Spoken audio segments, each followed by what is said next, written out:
마가복음 9장 23절 24절 두 절입니다. 우리 같이 합독하시겠습니다. 마가복음 9장 23절하고 24절입니다. 같이 합독하시겠습니다. 같이 읽겠습니다. 시작. 예수께서 이르시되 할 수 있거든이 무슨 말이냐, 믿는 자에게는 능히 하지 못할 일이 없느니라 하시니, 곧 그 아이의 아버지가 소리를 질러 이르되 내가 믿나이다, 나의 믿음 없는 것을 도와주소서 하더라. 아멘. 잠시 기도하겠습니다. 아버지 하나님, 예수님이 사역할 때 있었던 일을 오늘 말씀을 읽고 같이 나눕니다. 한 아이가 아버지 아파서 그 아버지가 예수님한테 나와 고쳐달라고 이렇게 고백하고 있습니다. 이 본문을 통하여 주님, 우리가 믿는 하나님에 대해서 다시 한번 상고하고 또 우리의 깊숙이 주의 말씀이 들어올 수 있도록 도와주시옵소서. 믿음이 형성되고 그 믿음으로 기도하고 주님 만나도록 역사하여 주시옵소서. 예수님의 이름으로 기도 올립니다. 아멘. 그리스도인이라면 세 가지를 참 중요하게 여겨야 됩니다. 첫 번째는 주기도입니다. 우리가 주일마다 주기도 나누죠. 어떻습니까? 주기도 하나하나 이렇게 나눌 때마다 정말 하나님이 이런 의미가 있었구나, 이 안에 이런 하나님의 뜻이 있었구나, 그런 것을 깨닫고 가지 않습니까? 두 번째는 십계명입니다. 이 십계명은 주님께서 이스라엘 백성들에게 준 그런 율법이지만 또한 이것은 우리 구약에 있는 그 백성들에게만 준 것이 아니라 하나님을 믿는 모든 백성들에게 주신 그런 율법이기도 합니다. 예수 그리스도를 통해서 우리가 또 이 십계명을 새롭게 조명하고 바라봐야 되는 굉장히 중요한 그런 고백서이자 또 신앙의 어떤 지침서입니다. 세 번째로 중요한 것은 바로 사도신경입니다. 이 사도신경은 성경에 나와 있지 않습니다. 주기도도 성경에 나와 있고 십계명도 성경에 나와 있습니다. 이 사도신경은 성경에 나와 있지 않지만 예수님께서 제자들에게 이렇게 정말 너희들이 이런 것을 지키고 살면 좋겠다라는 그 말씀을 너무 많이 하셨는데 그것을 좀 아주 일렬조열하게 정리를 하다 보니까 이런 신앙 고백서가 나오게 된 것입니다.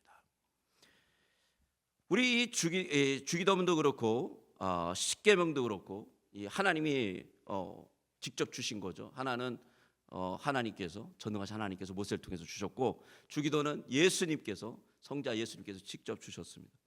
사도행전은 그렇지 않단 말이에요. 그래서 사도행전은 사람들이요, 우리를 이것을 꼭 고백해야 되는가 이렇게 생각을 한단 말입니다. 이거를 우리가 꼭 교회에서 고백해야 되나? 이게 그렇게 중요한가? 이런 질문을 던질 수 있습니다. 그런데 이 사도신경을 잘 보면요, 여기에는 신앙의 아주 근본 진리가 다 나와 있어요. 신앙이 정말 어떤 것이다라는 것을 너무 정교하게, 너무 이렇게 간결하게 다 고백하고 있단 말입니다.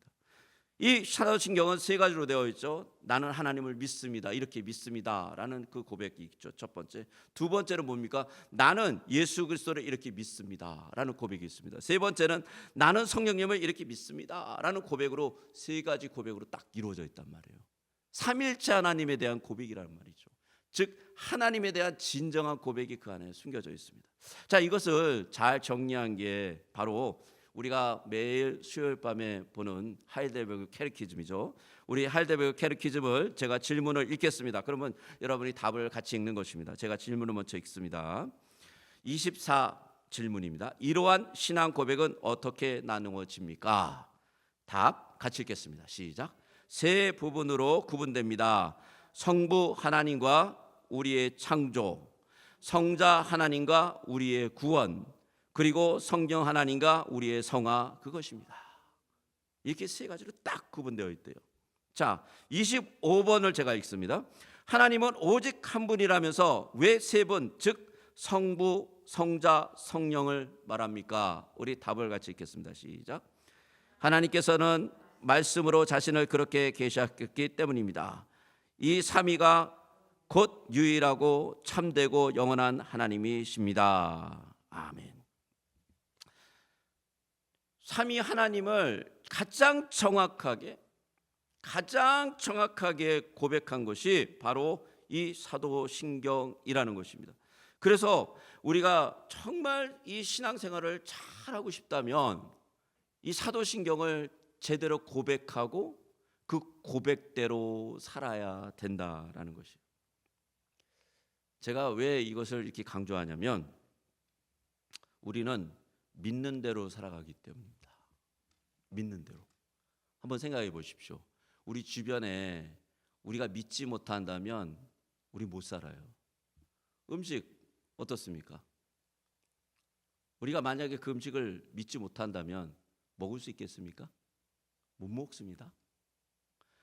요새 중국에 아주 난리가 났죠. 예, 파를 씻으면 파에서 시퍼런 물이 막 나오는 거예요. 케미컬이. 예, 빨간 꽃을 씻으면 빨간 물이 막 거기서 줄줄줄 나오는 겁니다. 예, 계란을 막 이상한 합성서제로 만들어가지고 먹으면 막 난리 나고요.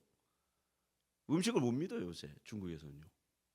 예, 중국에 여행을 갈 수가 없습니다. 사람들이 안 갈라 그래요. 왜냐하면 음식을 못 믿으니까. 우리는 모든 우리의 삶의 지침이 뭐하고 연결되어 있냐면 우리의 신뢰와 연결되어 있어요.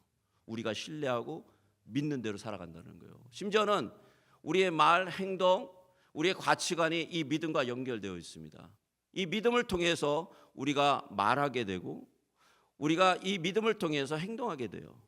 이 믿음이라는 것은 아주 우리의 기본적인 삶을 지탱하는 가장 중요한 반석과 같은 거예요. 근데 지금 사도신경을 우리가 고백하는데요. 이게 그렇게 믿어져야 된다는 거죠. 단지 우리가 음식을 믿거나 어떤 상황을 믿거나 우리의 환경을 믿는 게 아니라 바로 사도신경이 그렇게 믿어져야 된다는 것입니다. 여러분 믿음은요. 믿음은 실험과 논증을 통해서 생길 수 있습니다. 실험과 논증. 자, 2 더하기 2 하면 몇이죠? 4.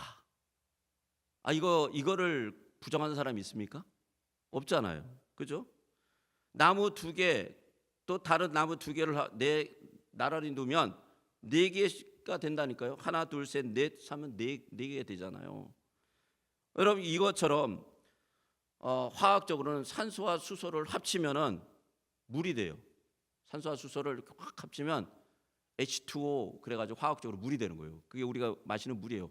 눈에 보이지 않는 산소와 수소가 합쳐지면 물이 된다니까요. 예, 그게 실험과 논증에 의해서 그렇구나. 산소와 수소가 합치면 물이 되는구나. 우리 그걸 안단 말이에요. 예. 믿음은 또한 우리가 신뢰하는 사람들의 권위를 인정함으로 생길 수 있습니다. 자, 우리가 병에 걸렸습니다. 의사나 전문의에게 어디가 나쁘다고 하면 우리는 어떻게 하죠? 그 말을 안 믿나요? 안 믿고 약을 안 먹나요? 우리 안 믿고 수술 안 받나요? 그렇지 않죠. 어떻게 치료하면 좋고 어떤 약을 복용하면 좋다라는 이 의사의 의견을 다 받아들여요. 예. 그리고 외과 의사의 권위를 믿기 때문에 우리를 마취시키고 우리가 그냥 어떻게 되는지 모르죠. 마취되면 완전히 졸도하잖아요. 예. 블랙아웃 딱 되잖아요. 근데 그렇게 그냥 몸을 맡기는 거예요. 수술 다 하라고 막 이 내부를 다 열라고 맡기는 거죠. 예. 왜요? 그 사람은 권위가 있어요. 예. 수술할 수 있는 권위가 있고, 예. 그 사람은 전문이에요. 우리가 믿을 수 있는, 예. 우리의 생명을 맡긴단 말이에요. 그런 사람한테. 자, 그런 신뢰가 있는 사람들, 권위가 있는 사람들에 우리가 믿음이 생긴단 말입니다. 세 번째는 믿음은 어떤 일의 결과를 보게 되면 믿음이 생겨요. 이게 이런 프로세싱에 의해서 이런 결과가 생기는구나 하면은 거기에 대한 믿음이 생긴단 말이에요. 그러면 전기가 우리 눈에 보입니까? 안 보여요. 근데 스위치를 딱 올리면 어떻게 되죠? 불이 쫙 들어오잖아요. 그러면 전기가 흐르는구나. 예, 전기의 힘이 등이 켜지고 텔레비전을 볼 수 있고 TV를 볼 수 있고, 예, 냉장고를 돌릴 수 있고, 이와 같은 논리로 우리는 기독교가 인간의 삶에 끼치는 놀라운 영향력, 그러니까 하나님의 그 생명의 영향력이 정말 삶 속에 나타나는 그 놀라운 영향력, 인류사에 끼친 그 놀라운 변화들을 보고 기독교를 믿을 수 있게 된다라는 것이죠. 우리 한국에 아주 유명한 목사님이 계셨습니다. 김익두 목사님인데 우리가 얘기를 많이 들으셨을 거예요. 이분은 황해도에서 아주 젊은 청년 때 방탕한 생활을 했습니다. 유명한 깡패이고요. 그런데 1900년도 미국 선교사 W.L. 스왈렌이라는 선교사님의 설교에 감동을 받아서 교회에 나가기 시작했고 세례를 받았어요. 1910년에 평양 장로 신학교를 졸업하고 목사가 되었습니다. 그때 이미 성경을 100번 이상 읽었습니다. 이후 예수교 장로교 제9대 총회장이 되었고요. 서울 남대문 교회의 명예 목사로 초빙을 받았습니다. 그 이후에 각지의 부흥회를 다니면서 그 다닌 횟수만 해도 776회이고 설교 횟수만 해도 28,000회입니다. 교회 신축을 150초, 병자를 1만여 명 고쳤고요. 그의 가마로 목사가 된 사람이 200명에 달합니다. 일제 강점기 말에 심사천배의 겁으로 고문을 받기도 시작했습니다. 그분은 아주 유명한 부흥사이지만 병자를 치유하는 목사로 아주 널리 알려졌습니다. 이 8.15 강보구에 북한이 이제 남한을 쳐들어왔잖아요. 그래서 어떻게 되면 6.25가 벌어졌습니다. 근데 이제 국군이 밀리다가 북쪽으로 밀고 올라가기 시작하자 자신의 교회로 돌아갔어요. 그 황해도 거기 돌아가가지고 거기서 기도를 하기 시작하신 거예요. 그래서 1950년 10월 14일 50명의 신도와 함께 새벽기도를 하다가 신도와 함께 공산군에게 총살을 당했습니다. 이게 김익두 목사님의 일대기예요. 깡패 김익두. 이게 나타나기만 하면 아주 골치 아픈 인간이었는데 그런 분이 목사 김익두로 순교하는 놀라운 변화가 있었다라는 것입니다. 그게 기독교의 어떤 영향력이죠. 그게 결과라는 거예요. 믿음의 결과. 우리가 믿을 수 있는 결과라는 거죠. 요즘도요, 제가 들어보면 제 2세, 3세대의 김익두 목사님의 이야기가 계속 진행됩니다. 여기서 제가 여러 얘기를 하고 싶은데 지금 그렇다면 이걸 다 우리가 설교를 할 수 없으니까 재밌는 얘기가 많지만 좀 지나가겠습니다. 자, 네 번째, 믿음은요, 경험이나 체험을 통해서 생길 수 있어요. 경험이나 체험. 체험의 결과로 우리는 이제 그런 말을 들었어가 아니라 그 일이 내게도 일어났어. 내가 그것을 체험했기 때문에 그것이 나는 이제 사실인지 확실히 알아 라고 할 수 있다는 것이죠. 이처럼 믿음은 여러 가지 방법에 의해서 우리에게 그 믿음이 무엇인지 성령님을 통해서 알려준다라는 것입니다.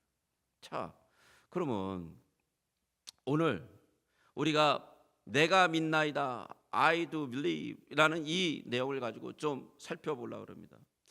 예수님께서는 오늘 읽었던 이 본문 내용이요, 어떤 아버지가 예수님께 데려왔어요. 그 벙어리 되고 귀신 들린 이 아기를 고쳐달라는 그 이야기가 오늘 진행이 되잖아요. 근데 이 이야기 속에서 예수님의 능력으로 병을 고쳤다라는 이야기지만 여기에는 믿음이 무엇인가 라는 질문에 대한 해답이 있어요. 사실 여기에 다른 병 고침의 이야기와 달리 이곳에는 제자들의 무능함이 나옵니다.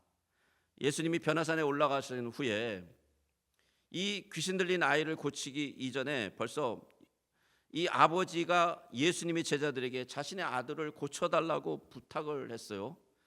근데 제자들은 이 예수님처럼, 스승님처럼 한 번에 병자를 고치지 못하고 아마 기도했겠죠. 예수님의 이름을 고치 이러면서 기도를 했는데 그게 안 통한 거예요. 그러니까 아버지가 그냥 이 아들 고치러 왔다가 실망만 잔뜩 하고 있었습니다. 그리고 이 제자들하고 논쟁이 붙었어요. 왜 내 아들을 못 고쳐내냐 이러면서요.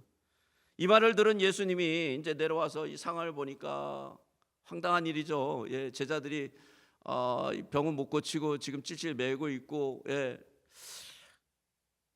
근데 예수님이 오자마자 한탄을 하십니다. 한탄.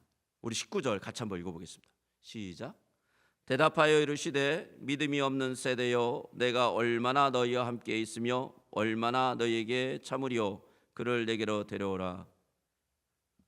누가 믿음이 없었을 것 같아요? 누가? 제자도 그 아버지도 믿음이 하나도 없었습니다. 양쪽 다. 일단 제자들은 증명했죠. 믿음이 없다라는 걸. 예수님이 그랬잖아요. 믿음이 만약에 겨자씨까지만 있어도 이 산을 명하여 저 바다에 빠지라 하면 어떻게 된다고요? 빠진다고 그랬어요. 근데 이 병자 아이 이거 하나를 어떻게 못 고치는 거예요? 왜? 믿음이 없으니까.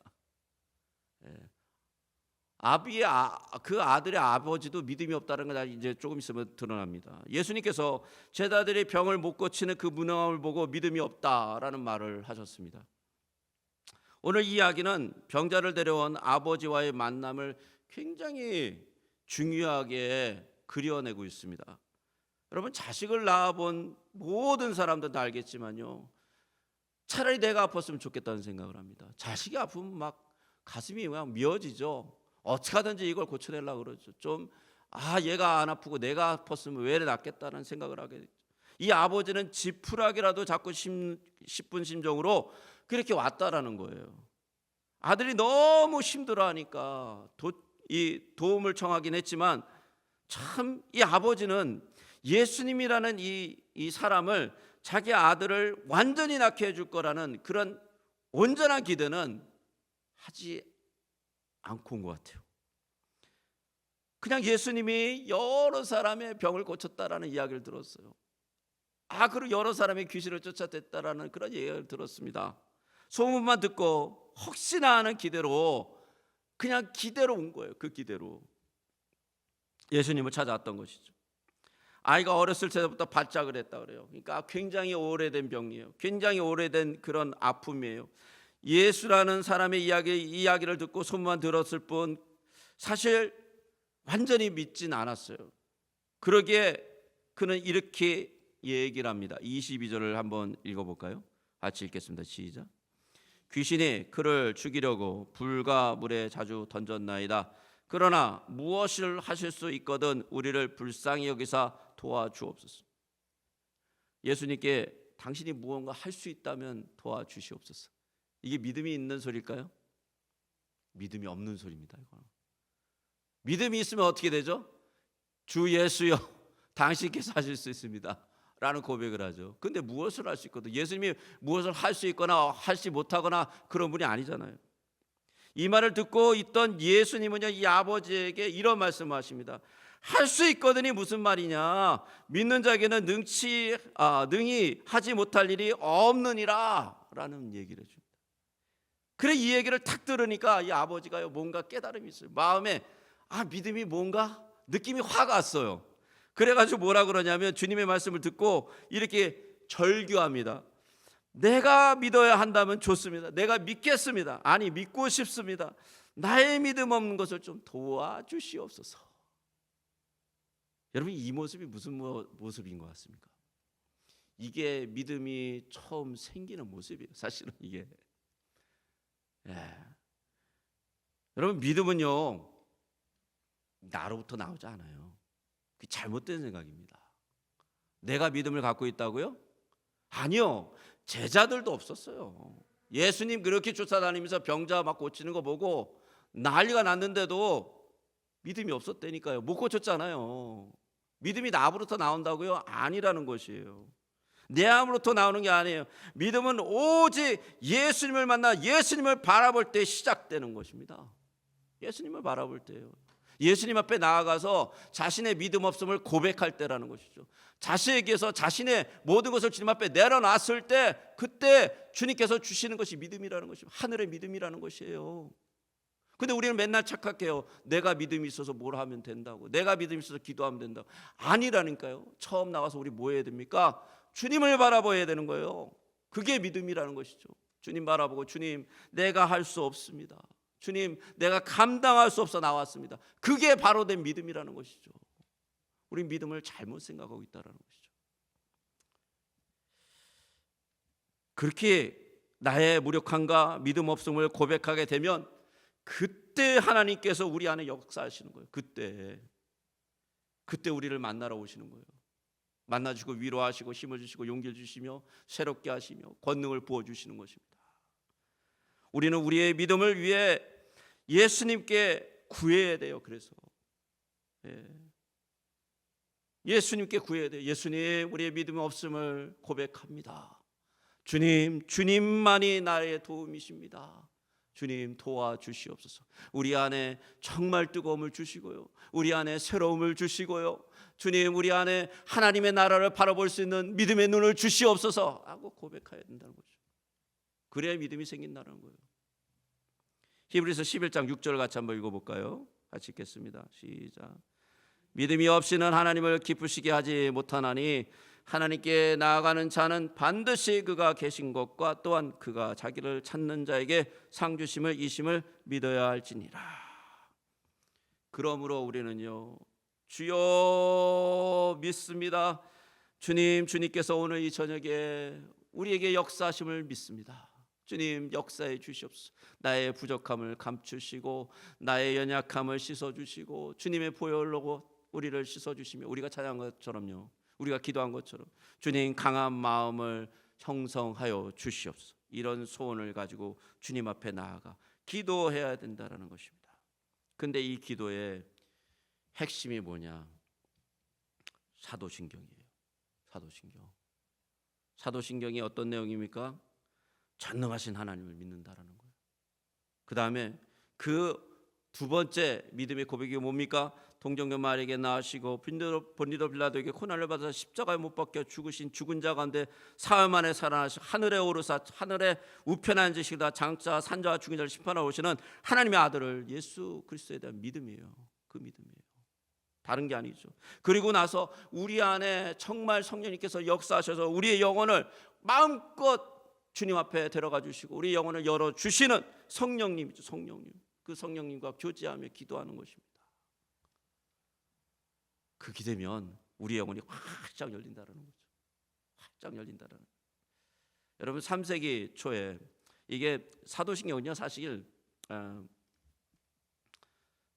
어떤 사람들은 그렇게 얘기해요. 예수님이 돌아가시고 나서 승천하시고 나서 12사도가 열흘 만에 만들었다. 여러분 이걸 믿습니까? 저는 그렇게 생각하지 않아요. 왜냐하면 그것은 이 기독교 역사가 얘기하지 않고요.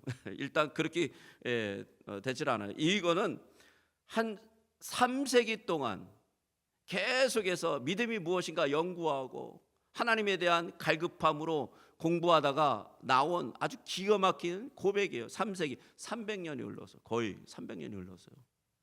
그래서 이 1세기, 2세기, 3세기 때 어떤 사람이 예수님을 믿는다고 이제 그 자신을 믿는다고 그러잖아요. 그러면 이 사람이 교회에 와서 당신이 정말 우리 브라더가 되느냐, 우리 시스터가 되느냐, 그것을 어떻게 우리가 알 수 있느냐? 그러면 이거를 고백해 보십시오 라고 질문을 던져요. 세 가지 질문을 쫙 던진단 말이에요. 근데 그 질문이 바로 사도신경이에요. 이런 질문이 있었습니다. 제가 한번 질문해 드릴 테니까 여러분은 이거를 딱 한번 마음에 오늘 저녁에 내가 진정한 예수님, 내가 이 질문에 대해서 믿습니다 라는 그런 고백을 한번 해보시기 바랍니다. 제가 세 가지 질문을 드릴게요. 첫째, 당신은 전능하신 하나님을 믿습니까? 믿습니다. 둘째, 당신은 동정녀 마리아에게 낳으시고 본디도 빌라도에게 의해서 십자가에 못 박혀 죽으시고 죽은 자 가운데서 사흘 만에 다시 살아나시어 하늘에 오르사 하나님 우편에 앉아 계시고 장사 산자와 죽은 자를 심판하러 오실 하나님의 아들이신 예수 그리스도를 믿습니까? 아멘, 믿습니다. 세 번째, 당신은 성령을 믿으며 거룩한 공예와 육체의 부활을 믿습니까? 이 세 가지를 믿는 이 고백이 사실은 그 당시에 어떤 분이 예수를 믿는다 그러면 이 고백을 하고 세를 줬단 말이에요. 이 고백이 우리의 믿음이에요. 이것을 고백해야 되는 거예요. 이걸 믿고 기도하라는 것입니다. 오늘 이 저녁에 우리가 좀 기도했으면 좋겠습니다.